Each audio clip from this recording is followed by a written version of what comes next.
سبحان اللہ، ماشاء اللہ قبلہ، آپ نے بہت ہی کم وقت میں بہترین باتیں جو ہمیں بتائی ہیں، اور حقیقت آپ نے بتائی کہ چوتھے امام علیہ السلام ہمارے لیے ایک آئیڈیل، ایک نمونہ ہے کہ انہوں نے بتایا کس طرح سے، ناظرین خاص طور سے اس چیز کو سنیں کہ ہمارے امام نے کس طرح سے بتایا کہ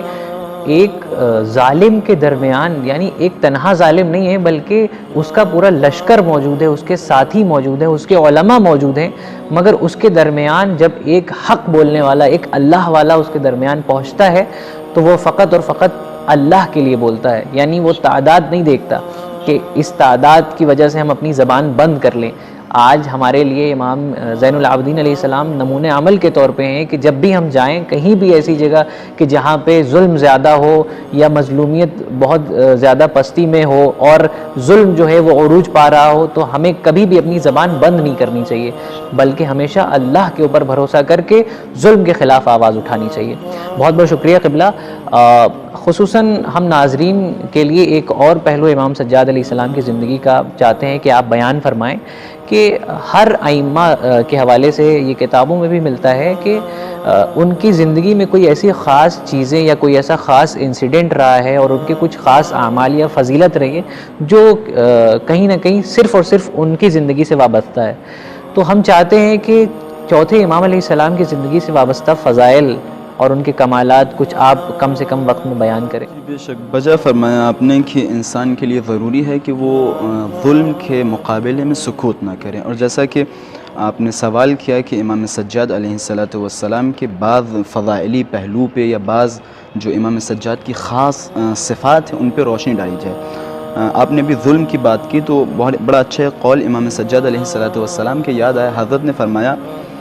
اللہم انی اعتذر الیک بمظلوم ظلم بحضرتی فلم انصرہ۔ امام سجاد علیہ السلام فرماتے ہیں پروردگارا، میں پناہ چاہتا ہوں کہ میرے سامنے کسی مظلوم پر ظلم ہو اور میں اس کی مدد نہ کر سکوں۔ امام سجاد علیہ السلام کا قول ہے۔ جو بے شک امام سجاد علیہ السلام کی زندگی میں جیسا کہ آپ نے فرمایا کہ اہل بیت کی تمام ہستیوں میں صفات برابر ہیں، لیکن بعض صفات ایسی ہیں کہ جن کی وجہ سے وہ شخصیت پہچانی جاتی ہے۔ امام سجاد علیہ السلام کی شخصیت دو صفات کے ذریعے سے زیادہ پہچانی جاتی ہے۔ وہ پہلی صفت یہ ہے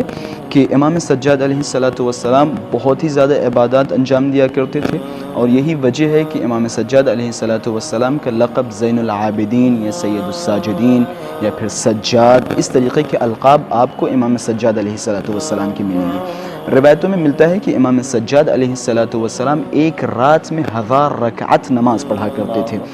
اور ہمارے علماء بیان کرتے ہیں کہ ایک ہے ساجد اور ایک ہوتا ہے سجاد۔ امام سجاد علیہ السلام کو سجاد کہا گیا کہ اس میں فرق معین کیا، بڑا ظریف علماء نے فرق بیان کیا ہے کہ ساجد سجدہ کرنے والا وہ اپنے سجدے کے لیے پاک زمین تلاش کرتا ہے، لیکن سجاد ایسا نہیں، سجاد جس زمین پہ سجدہ کر لے وہ زمین پاک ہو جاتی ہے۔ یہ امام سجاد علیہ السلام کی عبادت کے حوالے سے، اور امام سجاد علیہ السلام میں جو دوسرا پہلو تھا بہت ہی زیادہ معتبر ہے اور ہمیں چاہیے کہ اس پہلو پہ روشنی ڈالیں، وہ یہ ہے کہ امام سجاد علیہ السلام اپنی زندگی میں امیر المؤمنین علیہ السلام کی طرح غلاموں کو خریدتے تھے اور ان کی تربیت کر کے آزاد کرتے تھے۔ ملتا ہے کہ ایک غلام مدینے میں قحط پڑ چکا تھا، بڑا شدید قحط آ گیا تھا، تو لوگ پریشان تھے، لوگ دعائیں مانگ رہے تھے کہ یہ قحط برطرف ہو۔ کیا دیکھتے ہیں کہ ایک غلام حبشی ایک گوشے میں بیٹھا ہوا تھا، جب دیکھا کہ لوگ پریشان ہیں تو اس حبشی غلام نے اپنے ہاتھوں کو بلند کیا اور پروردگار کی بارگاہ میں دعا کی، پروردگارہ میں جس کا غلام ہوں اس کا واسطہ دیتا ہوں کہ پروردگارہ تو باران رحمت نازل فرما۔ راوی کہتا ہے میں نے جیسے ہی اس حبشی غلام کے دہن مبارک سے یہ جملے سنے فوراً بارش شروع ہو گئی۔ میں نے اس غلام کا پیچھا کیا، میں نے یہ جاننا چاہ رہا تھا کہ یہ آخر کس کا غلام ہے کہ جس نے یہ جس کا واسطہ دیا ہے وہ شخصیت کون ہے۔ راوی کہتا ہے میں اس شخص کے پیچھے پیچھے گیا، کیا دیکھتا ہوں کہ امام سجاد علیہ السلام کے گھر میں داخل ہوتا ہے۔ امام سجاد کے پاس گیا، میں نے مولا سے فرمایا مولا یہ آپ کا غلام ہے؟ مولا نے کہا جی بے شک یہ میرا غلام ہے۔ تو اس راوی کہتا ہے کہ میں نے مولا سے عرض کیا مولا کیا ممکن ہے اس غلام کو میں خرید لوں؟ تو مولا نے کہا بے شک، اگر خریدنا چاہتے ہو تو اس غلام کو خرید لو، لیکن اس غلام کی صفت یہ ہے کہ یہ غلام مستجاب الدعوہ ہے، جو دعا مانگتا ہے خدا اس کی دعا کو قبول کرتا ہے۔ روایتوں میں ملتا ہے کہ راوی کہتا ہے کہ جیسے ہی میں نے اس غلام کی قیمت معین کی امام سجاد علیہ السلام کی خدمت میں، تو یہ غلام آیا اور آنے کے بعد دست دعا بلند کی کہ پروردگارہ جب تک زندہ رہوں صرف اور صرف امام سجاد کی خدمت کروں، وَإِلَّا مجھے موت دے دے۔ روایت میں ملتا ہے کہ وہ غلام جیسے ہی اس نے یہ دعا مانگی فوراً غلام وہیں پہ مر گیا، اور امام سجاد علیہ السلام نے راوی کی طرف مخاطب ہو کے فرمایا کہ یہ ہوتی ہے ہمارے غلاموں کی اہمیت، یہ ہوتا ہے ہمارے غلاموں کا کردار۔